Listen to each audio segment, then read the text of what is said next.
আসসালামু আলাইকুম। আমি আবু নাসির। সবাইকে ফ্রি অনলাইন স্কুলের পক্ষ থেকে আন্তরিক শুভেচ্ছা ও অভিনন্দন। আশা করি তোমরা সবাই ভালো আছো, ঘরে আছো। আমিও ভালো আছি। আজকে আমরা যে বিষয়টি পড়ব সেটা হচ্ছে একাদশ, দ্বাদশ ও আলিম শ্রেণীর জন্য, শুধু এটা নয়, যারা অনার্স অ্যাডমিশন নিব বিভিন্ন বিশ্ববিদ্যালয়ে তাদের জন্য অতি গুরুত্বপূর্ণ একটি টপিক, সেটা হচ্ছে জীবন ও বৃক্ষ। প্রবন্ধটির নাম কি? জীবন ও বৃক্ষ। এই প্রবন্ধটি কে লিখেছে? প্রাবন্ধিক মোতাহার হোসেন চৌধুরী লিখেছে। কে লিখেছে? প্রাবন্ধিক মোতাহের হোসেন চৌধুরী লিখেছেন। এই জীবন ও বৃক্ষ প্রবন্ধটি কোন প্রবন্ধ গ্রন্থ থেকে নেওয়া? সংস্কৃতির কথা, মোতাহার হোসেন চৌধুরীর একটি মাত্র প্রবন্ধ গ্রন্থ। এ বাংলাদেশের এ পর্যন্ত সর্বশ্রেষ্ঠ প্রাবন্ধিকের নাম। শুধু বাংলাদেশের যতগুলো বাঙালি আছে সকল বাঙালির মধ্যে শ্রেষ্ঠ প্রাবন্ধিককে? মোতাহার হোসেন চৌধুরী। তার একটি মাত্র প্রবন্ধ গ্রন্থ, গ্রন্থটির নাম কি? সংস্কৃতির কথা। এই প্রবন্ধ গ্রন্থটি থেকেই এই প্রবন্ধটি নেওয়া হয়েছে, জীবন ও বৃক্ষ। মোতাহার হোসেন চৌধুরী 1903 সালে নোয়াখালী জেলার কাঞ্চনপুর গ্রামে নোয়াখালী জেলার কাঞ্চনপুরে জন্মগ্রহণ করেন। তিনি মুক্তির বুদ্ধি আন্দোলনের একটা যে সংগঠন বাংলাদেশের 1926 সালে হয়েছিল, এই সংগঠনটা বা শিখা পত্রিকার তিনি সঙ্গে যুক্ত ছিলেন। কোন পত্রিকা? শিখা পত্রিকা। বাংলাদেশ থেকে একমাত্র সাহিত্য পত্রিকার নাম হচ্ছে শিখা পত্রিকা। এর আগে কলকাতা থেকে বাংলা একমাত্র সাহিত্য পত্রিকার নাম ছিল সবুজপত্র, যেটা প্রমোদ চৌধুরী ছিল। সবুজপত্র 1914 সাল, আর বাংলাদেশ থেকে প্রকাশিত হয় 1926 সালে। শিখা পত্রিকার একটি স্লোগান ওখানে, যে বুদ্ধির মুক্তি আন্দোলন নামে যে বাঙালির একটা পত্রিকা ছিল, সেই পত্রিকায়, শিখা পত্রিকায় কাজ করত। মোতাহার হোসেন চৌধুরীর কিছু অনুবাদ গ্রন্থ আছে, তার মধ্যে একটা হচ্ছে ক্লাইভ বেল, ব্রিটিশ একজন লেখক, ইংরেজি সাহিত্যের লেখক ক্লাইভ বেল। এটা হচ্ছে সিভিলাইজেশন গ্রন্থ। সিভিলাইজেশনকে অনুবাদ করে তার নাম দিয়েছেন সভ্যতা। আর একটা হচ্ছে বার্ট্রান্ড রাসেলের কনকুইট অব হ্যাপিনেস, এটা হচ্ছে সুখ। এই দুইটি তার অনুবাদ গ্রন্থ। তাহলে মোতাহার হোসেন চৌধুরী দুইটি গ্রন্থ অনুবাদ করেছেন, একটা বার্ট্রান্ড রাসেলের আর একটা হচ্ছে ক্লাইভ বেলের। এই দুইটি তার অনুবাদ গ্রন্থ। বাংলা একাডেমি তার প্রকাশিত অপ্রকাশিত সমস্ত রচনাবলী আকারে প্রকাশ করেছেন। মোতাহার হোসেন চৌধুরী 1956 সালে 18 সেপ্টেম্বর এহলোক ত্যাগ করেন বা মৃত্যুবরণ করেন। আমরা প্রবন্ধটা পড়ার আগে এখানে দুইজন প্রাবন্ধিক তাদের নিজের ব্যক্তিগত চিন্তার পরিচয় দিয়েছেন। একটা হচ্ছে রবীন্দ্রনাথ ঠাকুর, যিনি বিশ্বকবি, শুধু কবি না, তিনি একজন উপন্যাসিক, প্রাবন্ধিক, গল্পকার, নাট্যকার ইত্যাদি সবগুলোতেই তার পারদর্শিতা ছিল। কিন্তু মোতাহার হোসেন চৌধুরী আমরা জানি মূলত কি? প্রাবন্ধিক। এখানে আমরা দুই প্রাবন্ধিকের কি পাবো? চিন্তার বহিঃপ্রকাশ পাবো, যে রবীন্দ্রনাথ এবং মোতাহার হোসেন চৌধুরী মানুষের জীবন সম্পর্কে কি ধারণা ছিল, এই প্রবন্ধটাতে আমরা দেখতে পাবো। রবীন্দ্রনাথ মানুষের জীবনকে একটা নদীর গতির সঙ্গে তুলনা করেছেন, আর মোতাহার হোসেন চৌধুরী মানুষের জীবনকে একটা বৃক্ষের সাথে তুলনা করেছেন। আমরা দুই তুলনায় পড়ে একটা সিদ্ধান্তে উপনীত হব এবং নিজেরও ব্যক্তিগত যে মতামতটা সেটাও আমরা কাজে লাগাতে পারবো। তাহলে পড়ে ফেলি। সমাজের কাজ কেবল টিকে থাকার সুবিধা দেওয়া নয়। তাহলে সমাজের কাজ কি নয়? যে মানুষকে শুধু টিকে থাকার সুযোগ দিবে। এটা শুধু সমাজ বলতে আমরা দেশকে বুঝি।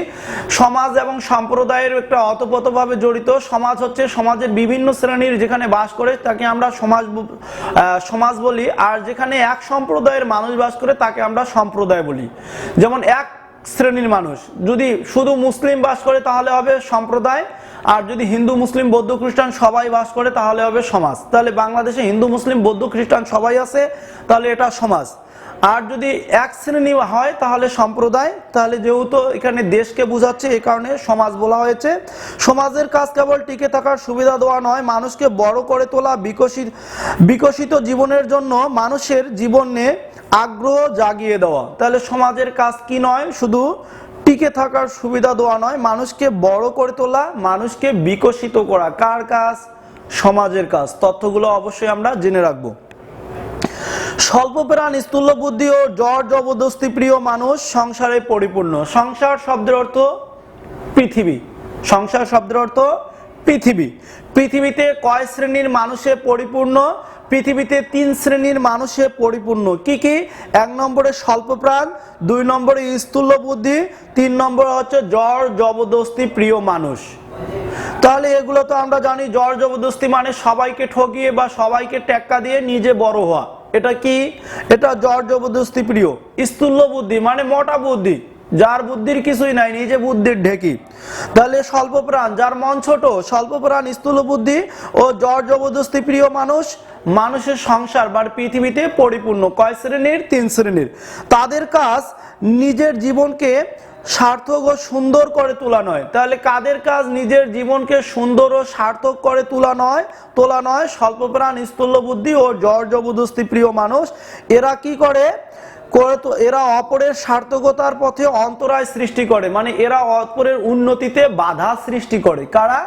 এই স্বল্পপ্রাণ, স্থূল বুদ্ধি ও জড় জবরদস্তি মানুষ অন্যের কাজে কি করতে পারে? শুধু বাধা সৃষ্টি করে, অন্তরায় সৃষ্টি মানে বাধা সৃষ্টি করতে পারে। প্রেম ও সৌন্দর্যের স্পর্শ লাভ করেনি বলে এরা নিষ্ঠুর। তাহলে এরা কেন নিষ্ঠুর ও বিকৃতি হয়েছে? নিষ্ঠুর ও বিকৃতি বুদ্ধির হয়েছে। এরা প্রেম এবং সৌন্দর্য লাভ করেনি। ভালোবাসা কি তারা জানে না। তারা কি জানে? তারা শুধু অহংকার করতে জানে। এদের একমাত্র দেবতা অহংকার। তাহলে কাদের একমাত্র দেবতা? অহংকার করা। স্বল্পপ্রাণ, স্থূল বুদ্ধি ও জড় জবরদস্তি প্রিয় মানুষগুলো হচ্ছে একমাত্র অহংকার করতে জানে। এরা কি জানে না? এরা প্রেম ও সৌন্দর্যের স্পর্শ লাভ করেনি, এ কারণে এরা বিকৃত চরিত্র হয়ে গেছে।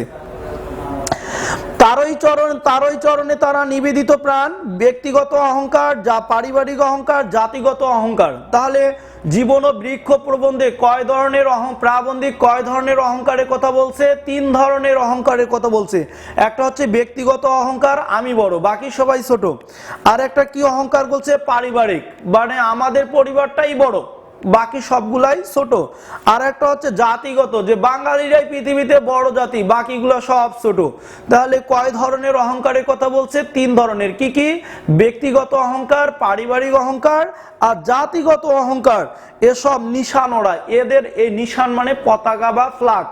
তাহলে নিশান বা পতাকা উড়ায় এদের কাজ। কারা? স্বল্পপ্রাণ, স্থূল বুদ্ধি ও জড় জবরদস্তি মানুষগুলো। তাদের 3 ধরনের অহংকার আছে: ব্যক্তিগত, পারিবারিক ও সামাজিক অহংকার বা জাতিগত অহংকার। মাঝে মাঝে মানব প্রেমের কথাও তারা বলে, কিন্তু তাতে নেশা ধরায় না। মনে হয় আন্তরিকতা শূন্য, উপলব্ধিহীন বুলি। বুলি মানে কথা, বুলি মানে ভাষা, বুলি মানে আওয়াজ। এখানে তারা আন্তরিকতা শূন্য। তারা মুখে বলে, মনে বলে না। মুখে মুখে 1, অন্তরে অন্তরে 2। এ কারণে বলছে আন্তরিকতা শূন্য, অর্থাৎ তাদের মনের কথা আর মুখের কথা একই মিল নাই, অমিল রয়েছে।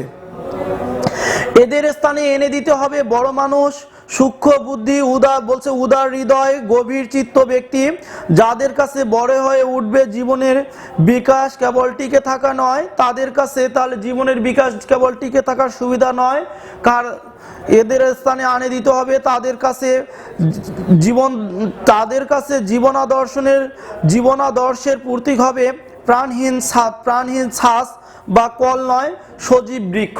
তাহলে প্রাবন্ধিক মোতাহার হোসেন চৌধুরী কি বলছে? মানুষের জীবনে আনে দিতে হবে সজীব বৃক্ষ, যার বৃদ্ধি আছে। তাহলে বৃক্ষের কি আছে? বৃদ্ধি আছে, গতি আছে, বিকাশ আছে। আমরা বহুপদী প্রশ্ন রমান সংখ্যা দিয়ে 1 ও 2, 1 ও 3, 2 ও 3, 1, 2, 3। তাহলে বৃক্ষের কি আছে? বৃক্ষের বৃদ্ধি আছে, গতি আছে, বিকাশ আছে, ফুলে ফলে পরিপূর্ণ হয়ে অপরের সেবার জন্য প্রস্তুত হওয়া যার কাজ। তাহলে বৃক্ষ কি করে? নিজের জন্য নয়, অন্যের জন্য বৃদ্ধি আছে, গতি আছে, বিকাশ আছে, ফুলে ফলে পরিপূর্ণতা লাভ করে শুধু মানুষের জন্য বা অন্যের জন্য।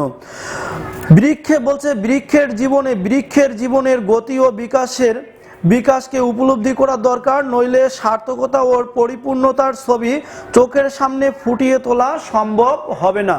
তাহলে প্রাবন্ধিক মোতাহার হোসেন চৌধুরী মানুষের জীবনকে কার সঙ্গে তুলনা করেছে? সজীব বৃক্ষের সাথে তুলনা করেছে। কেন? যেমন বৃক্ষের গতি আছে, বিকাশ আছে, বৃদ্ধি আছে, ঠিক মানুষেরও তাই আছে। বৃক্ষের দিকে তাকালে জীবনের তাৎপর্য উপলব্ধি সহজ হয়। আমরা আরেকটি মোস্ট ইম্পর্টেন্ট তথ্য পাচ্ছি যে কার দিকে তাকালে জীবনের তাৎপর্য উপলব্ধি সহজ হয়? বৃক্ষের দিকে তাকালে জীবনের তাৎপর্য উপলব্ধি সহজ হয়। তাই বারবার সেদিকে তাকানোর প্রয়োজন। সেদিকে বলতে কোন দিকে? বৃক্ষের দিকে।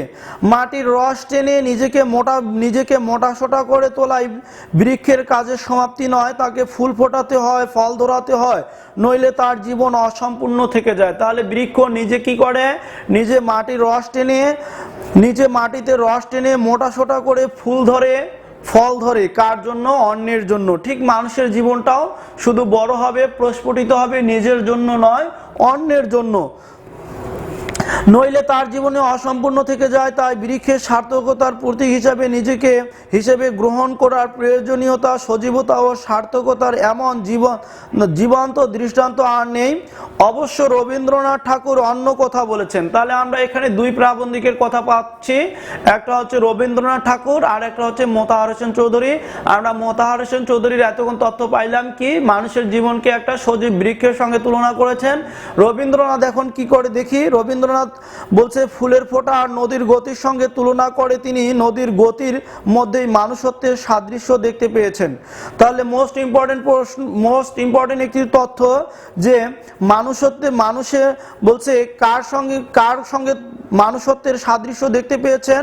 নদীর গতির সঙ্গে কবি বা প্রাবন্ধিক রবীন্দ্রনাথ ঠাকুর মানুষত্বের সাদৃশ্য খুঁজে পেয়েছেন।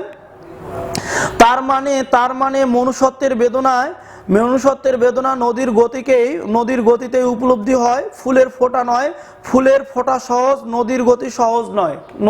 ফুলের ফোঁটা সহজ, নদীর গতি সহজ নয়। তাহলে কেন সহজ নয় দেখি? তাতে অনেক বাধা ডিঙ্গানোর দুঃখ পেতে হয়। তাহলে নদী কি করতে হয়? নদীর সঙ্গে তুলনা করেছে কেন? অনেক বাধা ডিঙ্গিয়ে নদী সাগরে পতিত হয়। কোথায়?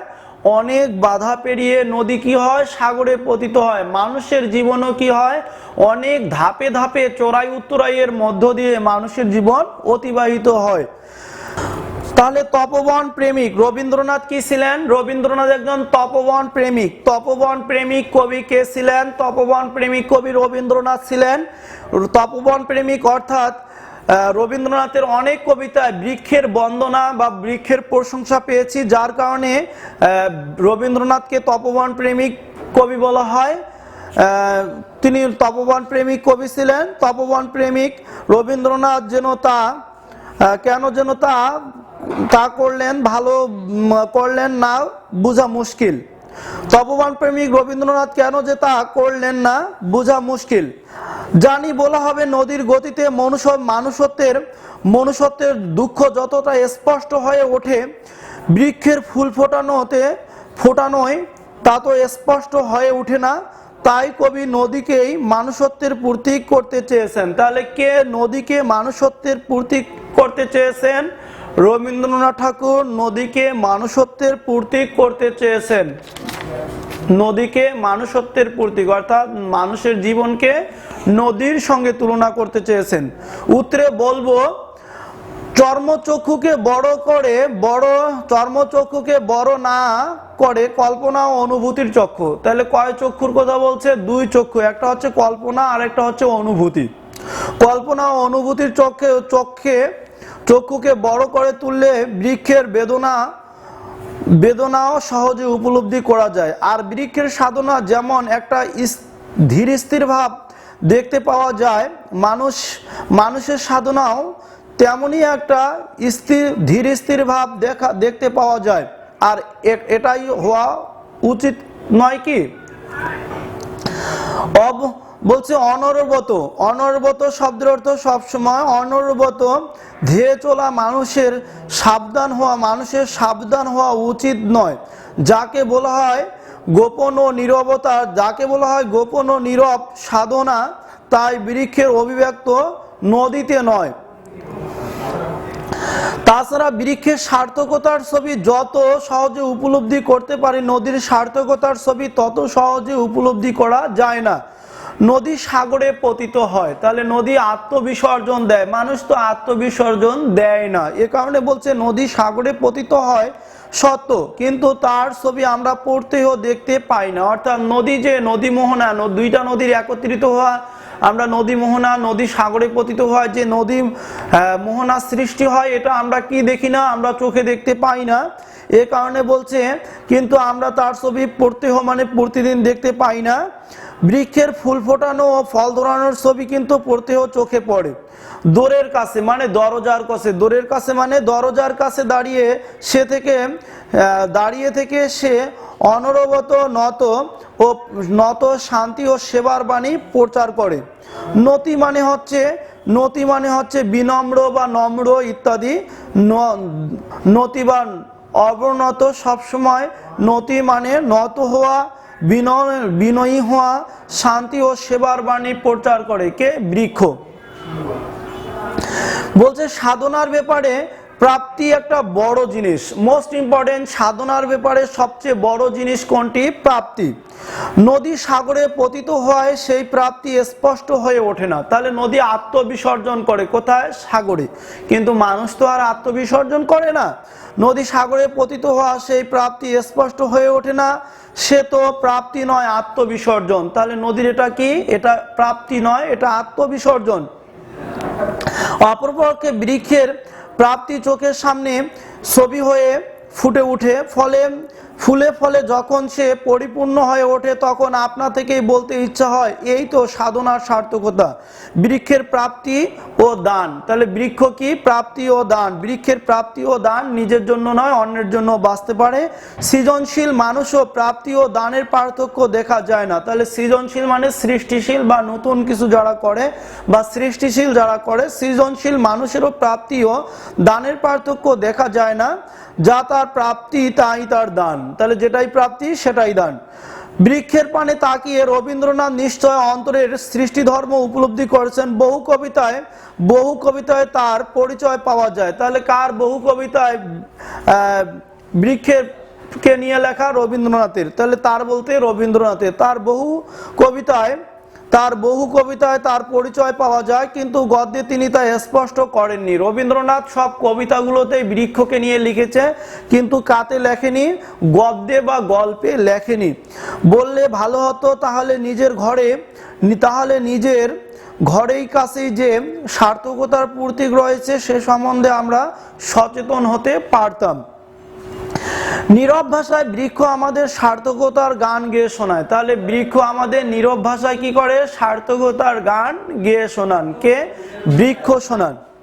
বৃক্ষ শোনান। অনুভূতির কান দিয়ে সে গান শুনতে হবে, তাহলে বুঝতে পারা যাবে জীবনের মানে বৃদ্ধি, ধর্ম মানেও তাই। তাহলে জীবন মানে কি? বৃদ্ধি। ধর্ম মানে কি? ধর্ম মানেও বৃদ্ধি।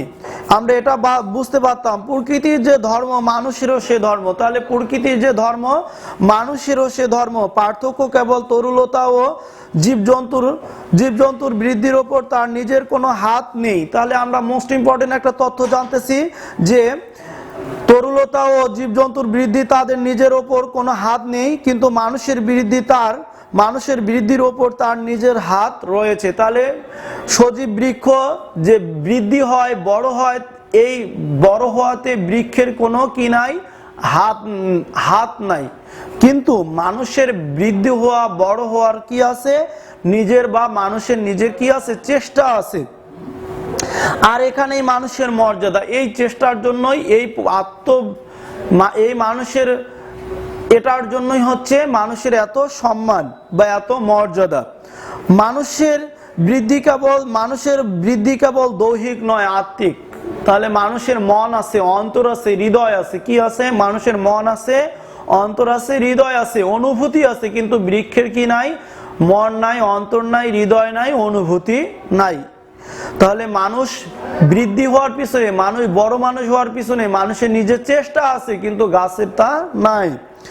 বলছে বা তরুলতার তা নাই। মানুষের আত্মসৃষ্টি করে নিতে হয়, তা তৈরি পাওয়া যায় না। সুখ দুঃখ বেদনা উপলব্ধির ফলে অন্তরে যে পরিপক্কতা, তাই তো আত্মা। তাহলে আত্মা মানুষের বৃদ্ধি হয়। বলছে এই আত্মারূপ ফল স্রষ্টার উপভোগ্য, তাই মহাকবির মুখে শুনতে পাওয়া যায়। মহাকবি বলতে রবীন্দ্রনাথ ঠাকুরের কথা বলা হচ্ছে। রিপনেস ইজ অল, পরিপক্কতায় সব বা পরিপক্কতায় সব। কে বলেছেন? রবীন্দ্রনাথ ঠাকুর বলছে। আমরা এই তথ্যটা মনে রাখবো যে মহাকবি বলেছেন রিপনেস ইজ অল, পরিপক্কতায় সব। আত্মাকে মধুর ও পুষ্ট করে তুলতে হবে। তাহলে আমাদের আত্মা আছে, বৃক্ষের কি নাই? আত্মা নাই, বৃক্ষের অনুভূতি নাই। তাহলে আত্মাকে মধুর ও পুষ্ট করে গড়ে তুলতে হবে, নইলে তা স্রষ্টার উপভোগের উপযুক্ত হবে না। বিচিত্র অভিজ্ঞতা, আমরা এই লাইনটিকে অবশ্যই মনে রাখবো। কি? বিচিত্র অভিজ্ঞতা, প্রচুর প্রেম ও গভীর অনুভূতি দ্বারা আত্মার পরিপুষ্ট ও মাধুর্য সম্পাদন সম্ভব। তাহলে কিসের মাধ্যমে?